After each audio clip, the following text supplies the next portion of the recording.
Bapak Ibu Saudara sekalian, Shalom saudaraku. Salam sejahtera bagi kita semua. Saudara, ada satu kata yang harus saudara camkan dan saudara harus perkarakan atau tanamkan di dalam pikiran kita masing-masing, yaitu saudaraku, kata binasa. Ini penting saudara. Sebab kata binasa itu bukan hanya sekedar hilang atau lenyap, tetapi menunjuk pada keadaan paling mengerikan, yaitu ketika seseorang terpisah dari hadirat Allah. Keterpisahan manusia dari hadirat Allah itu merupakan suatu kondisi yang tidak memiliki nilai sama sekali. Dan dampak dari semua itu, saudara, tidak mungkin dapat dipulihkan kembali, saudara. Ini sebuah kengerian dan tidak dipahami oleh sebagian besar orang-orang Kristen, saudara.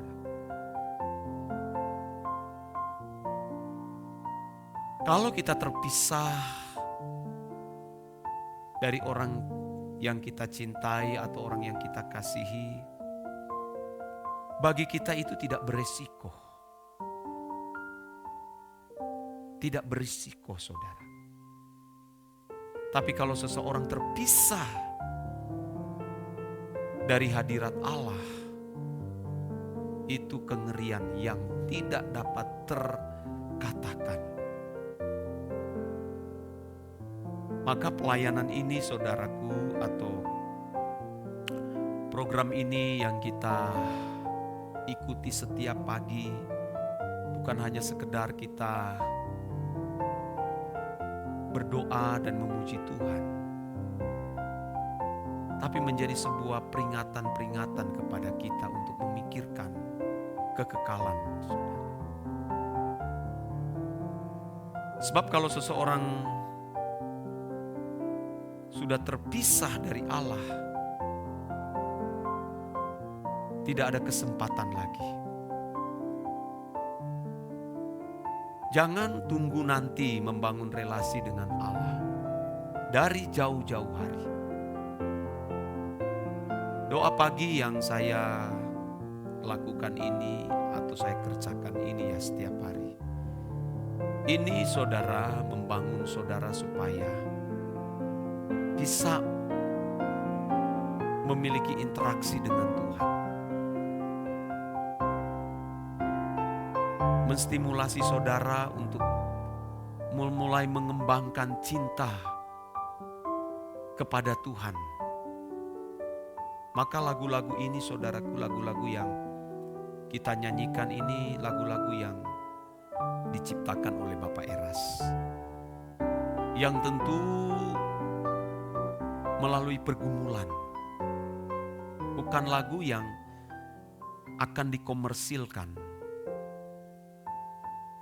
Jauhlah itu dari hadapannya. Tapi lagu-lagu ya saudara, yang terlahir dari pergumulan seorang hamba Tuhan yang terus bergumul bagaimana bisa membangun hubungan yang harmonis dengan Allah. Bagaimana bisa membangun cinta yang kuat, yang dalam dengan Tuhan. Sebab pada kenyataan dewasa ini, banyak kegiatan-kegiatan pelayanan yang diselenggarakan bukanlah kegiatan untuk bagaimana membangun jemaat, memiliki relasi dan interaksi dengan Tuhan.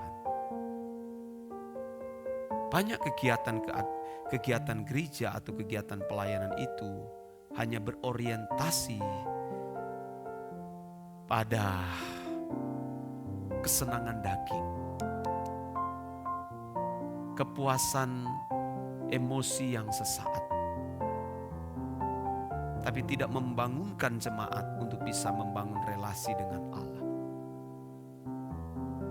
Jangan tunggu nanti saudara ketika sudah berada di ruang ICU, melihat di layar komputer, ya saudara,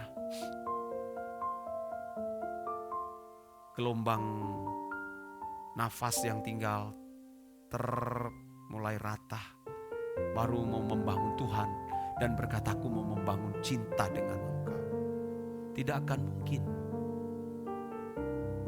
Membangun cinta dengan Tuhan itu dari jauh-jauh hari, sejak saudara masih di bumi ini.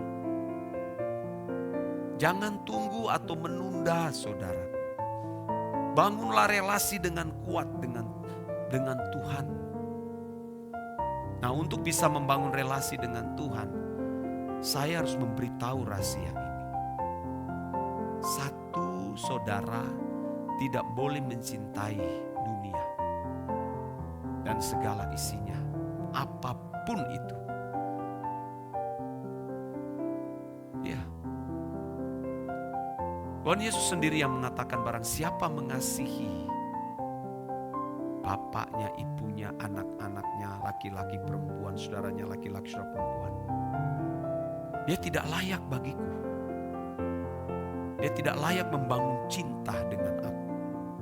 Dia tidak layak dimuridkan. Dia tidak layak digarap. Dia tidak layak diubah. Bukan berarti lalu kita tidak mengasihi mereka. Harus dimulai dulu mengasihi Tuhan. Dan Anda tahu tidak, mengasihi Tuhan itu bukan hanya kita tidak berbuat zina, kita tidak berbuat melanggar pelanggaran moral umum, tidak mencuri, tidak membunuh, tidak merugikan orang. Mencintai Tuhan atau mengasihi Tuhan itu sampai rela kehilangan nyawa. Kalau hanya mengasihi Tuhan seperti konsep filosofi agama-agama pada umumnya, ya tidak melanggar norma-norma umum, wah itu belum mengasihi Tuhan itu saudara. Mengasihi Tuhan itu sampai sakit. Apa yang paling kita bahagiakan itu harus dilepas. Abraham terbukti bagaimana dia mengasihi Tuhan.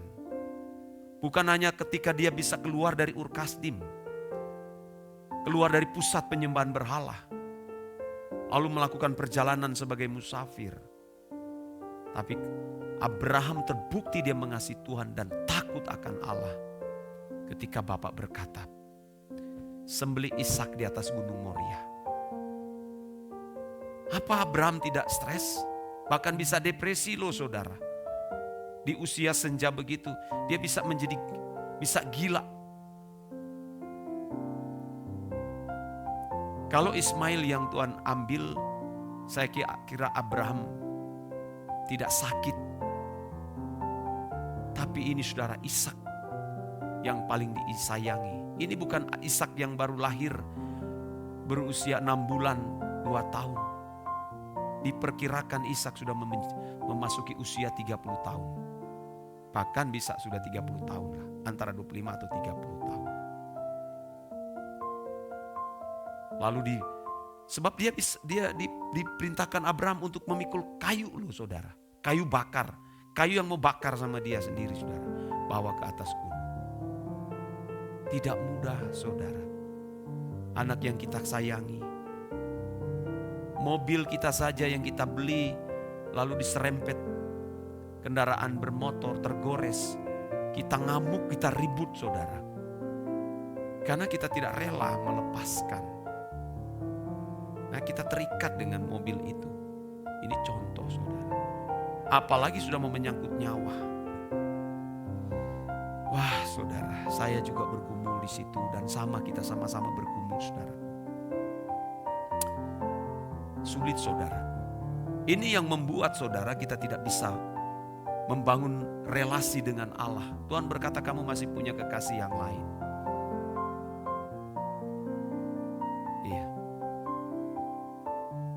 Kita harus mengasihi Tuhan sungguh-sungguh saudara. Kalau kita mengasihi Tuhan, kita pasti akan mengasihi sesama kita. Orang-orang yang kita cintai. Tapi tidak terikat. Itu luar biasa. Tidak terikat. Kalau orang sudah membangun cinta dengan dunia, dengan segala kesenangan hidup, dia tidak mungkin bisa membangun cinta dengan Tuhan. Iya saudara, sama seperti Paulus katakan itu ya. Aku telah mempertunangkan kamu dengan satu laki-laki. Loh, satu.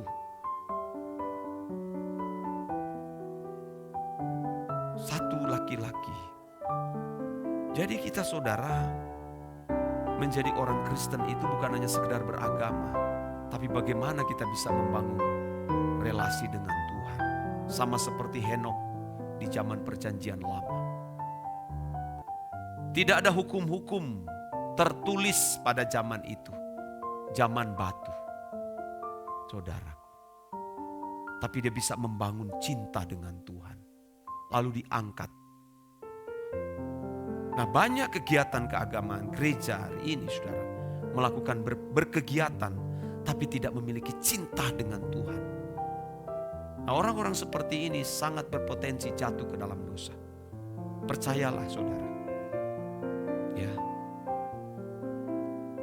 Yang pertama itu, yang kedua saudara, tidak boleh berbuat dosa. Kalau seandainya terlanjur berbuat dosa, orang yang bersih di hadapan Tuhan, dia akan meratap. Dia akan menangis terseduh-seduh dan berkata, kenapa aku melakukan ini? Karena dia merasa diberkhianat kepada Tuhan. Tapi orang yang tidak mencintai Tuhan, dia bikin dosa, menyakiti orang, melukai orang, menghina, memfitnah, malah berzina, merokok dan lain sebagainya. Dia merasa tidak terganggu dan dia anggap itu biasa saudara. Tapi bagi kita yang memiliki cinta yang kuat dengan Tuhan, dosa sekecil apapun kita akan merasa terganggu saudara. Terganggu kita. Orang-orang begini akan dibuat Tuhan istimewa saudara. Percayalah akan istimewa di hadapan Bapa. Bapa mengasihi kita saudara, dia menyerahkan nyawa melalui anaknya saudara. Yesus Kristus, anak tunggal.